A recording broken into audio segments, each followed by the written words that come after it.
Hey everybody, it's Thanksgiving morning 2025.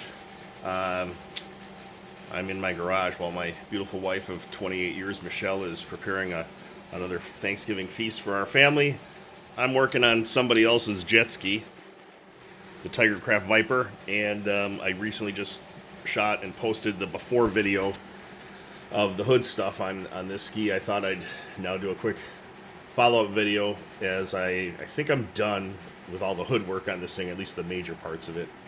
Anyhow, so it had a single strut lift kit on it with a clapped out aftermarket hinge, and if you saw that other video, the side-to-side wiggle was completely ridiculous.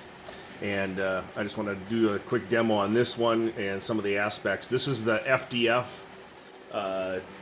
dual strut kit that I just got out of Iowa. James Ferrer, I think is how he pronounces his name. Thank you very much.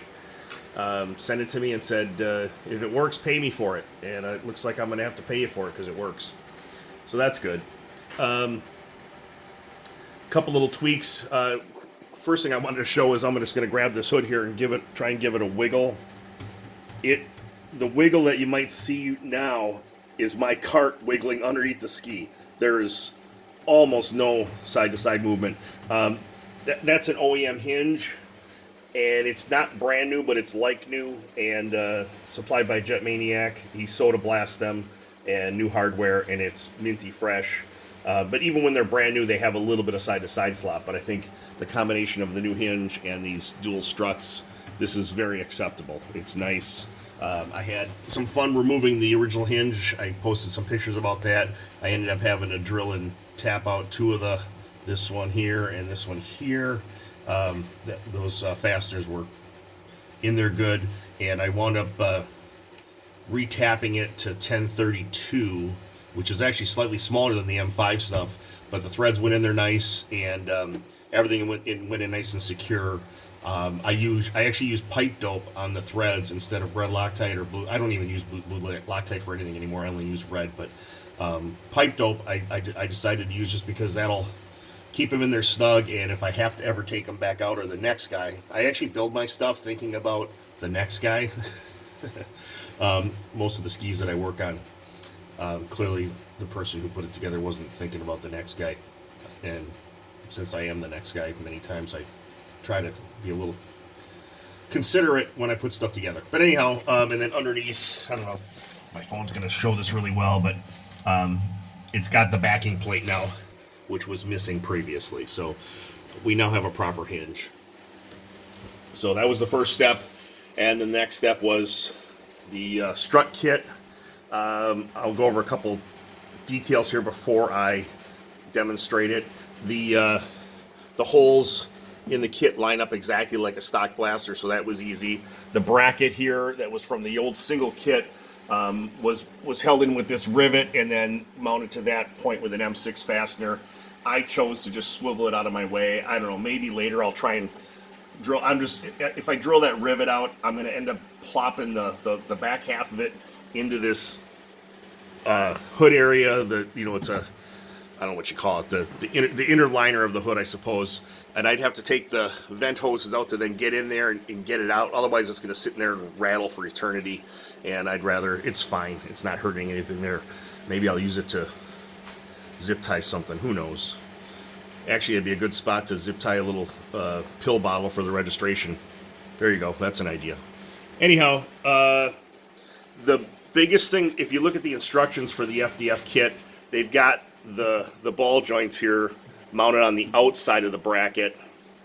And the issue that I ran into with this particular setup was I needed clearance on the bottom to make sure that the struts didn't hit the hull. Now, I suppose I could clearance the hull a little bit more, but it was just easier to just move the ball joints to the inside of the bracket. And I actually used a couple washers to fill up to space it just a smidge over more that way, and then on the back side so that I'm literally flush. These nylocks are completely flush with the bolt, so there's nothing sticking out to cut your finger on and cut yourself. I've got red Loctite on those fasteners, so they're not coming apart. The the bottom brackets. This one laid out pretty nice the way it bolted on. And I should say the green marks that I have here. The instructions said to put the bottom ball joint bracket, I suppose you call it, at 3 inches back, which would be here. Here I'm about 5 and an eighth or so, something like that. This ski apparently already had at one point, there's evidence, there's impressions up on the hood here where I think it had a Rad Dudes dual strut kit on it at some point. This side, even though it didn't have a bracket, already had holes drilled. So I pulled back the gasket. I just literally reused the holes that were there, and they lined up perfectly with James's FDF bracket. So I didn't have to drill any holes, and I figured I would test it at least first, like with the holes that were there. This is the side here that already had a bracket, and same deal. The holes lined up beautifully, and I just reused them. The only difference is the way the bracket sat on this side, on the right side, is tilted in slightly. So I've got, it's not touching, but I mean it's a fraction of a millimeter, but it's not touching. So I'm okay with this. I mean, if I had to, I could go in and grind out some of the glass on the hull here very easily, and I figured I would do that if I had. I mean, there's plenty of extra meat here on this hood lip, but I really don't have to. It clears. And then the way the hood opening curves outward here as the strut comes down, it clears everything anyhow. Especially, again, I'm trying to show the angle as best I can, but the angle, because I'm using the inner part of the bracket for the ball joint up here, it tilts the whole strut inward and clears everything just fine. I also, so one of the concerns with having it back 5 inches instead of 3, I lose a little bit of the overall lift, but I'm going to step back here. I don't mind it. I think previously the lift was basically straight vertical, and now we're, I don't know, 10 degrees shy of that. Not terrible, but I mean, and this ski's got an internal fuel fill when it's done, so I think we'll have plenty of room to get a gas can in there. It doesn't need to go any higher. When it was straight up vertical before, I mean, depending on your garage and your cart height and things like that, it might actually be too high. But anyhow, I'm happy with the amount of height that I've got here, because I thought, well, if having those brackets back 5 inches didn't lift it high enough, then I could drill. My thought was I'd drill one more hole and reuse the forward hole, and then make a new forward hole, move it up another inch and a quarter, whatever it would be. But I'm happy with where it is. So the other concern was, though, that the distance between the two mounting points was not long enough when the hood comes down to allow the struts to fully compress. And I did all the pre-measuring I possibly could, and everything I could, from what I could tell, I thought I was going to come up okay, that it would be okay, and that I'd probably be within an inch to a half inch of fully compressed. And I shot a video and just posted it in the PWC Today thread. I stuck my phone inside the hull with a flashlight and closed it just so you could see, and it looks like that's exactly where I wound up. When the hood is down, the struts are fully compressed, and they don't bottom out. I've got probably a half inch, maybe 3/4 of travel left, so it's perfect. I don't have to move the brackets, and it closes correctly, so that's good. These struts, I think, fully extended are 20 inches. The single strut that was on it was 24 fully extended, so you can kind of imagine the way, and the mounting point up here was slightly different because it was closer to the hull, so your overall distance changes a little bit in the angle. But yeah, with the other strut, it went almost straight up in the air, and so again, I'm giving up a little bit of open travel, but I still think it's plenty. It's more than you're going to get with the standard like blaster hood prop. So again, I'm good with it.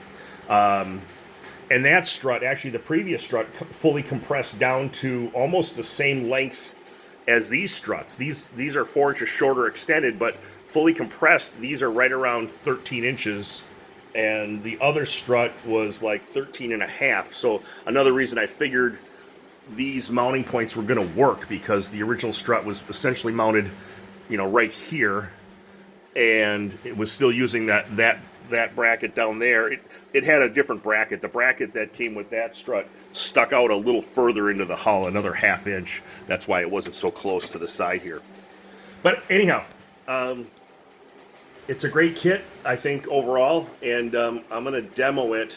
I was going to say I'll show you after, I'll comment after I demo it, but obviously I'm holding the phone with one hand and I'm operating it with my other. As you pull down on it, like you can show as I let go, when I get it to there, then it wants to come down on its own. And you feel it. I mean, there's a little bit of you got to guide it. You can't just drop it down, which is to be expected.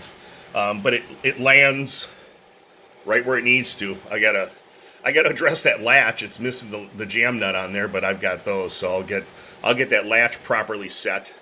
And I got to re-glue the hood gasket back in the spots where I peeled it up. But the gasket on this thing's in good shape, so I don't think I'm going to need to change that. But anyhow, so I'm just going to lift it up a little bit and kind of show. I mean, with one hand, I'm not struggling, and I'm not breathing hard trying to lift this thing. It's just a little bit of effort. And then when you bring it back up, I get it to about there, and see if you can see this.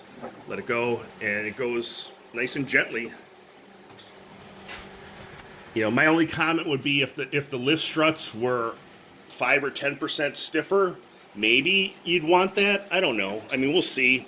If for some reason these don't satisfy or do the job for long enough, I mean, it wouldn't be a big deal to just buy the same size strut and with a little bit stiffer setup in it. So anyhow, like I said, it's smooth, and it's not wobbly. Way better than what we had going on here. I mean, when the ski got dropped off by me right at the end of October, beginning of November, that was one of the first things I saw. It's like, well, that's going to have to be addressed, and it was a pain. I mean, anybody's taking blaster hoods off, this is the same basic task, and it's putting it back on by myself yesterday wasn't super fun, but whatever. It's back on. It's good. I don't think I have to. Like I said, if I see anything going on this side, but there's no evidence of it touching anywhere. And like I said, because if you look close, the way I've got those struts tilted inward on the bracket, I think we clear everything perfectly. It's almost like it was made just for this ski. So, thanks, James. I'll get you some PayPal money here pretty soon. We'll see how your kit goes on that Reaper. That'll be one of my next projects. I don't know I don't know when. Hopefully over the holidays here. I'm off work for a couple weeks between Christmas and New Year's, so I got time for projects. I'm gonna keep going. So anyhow, happy Thanksgiving, everybody. Have a good one. Be safe. Talk to you later.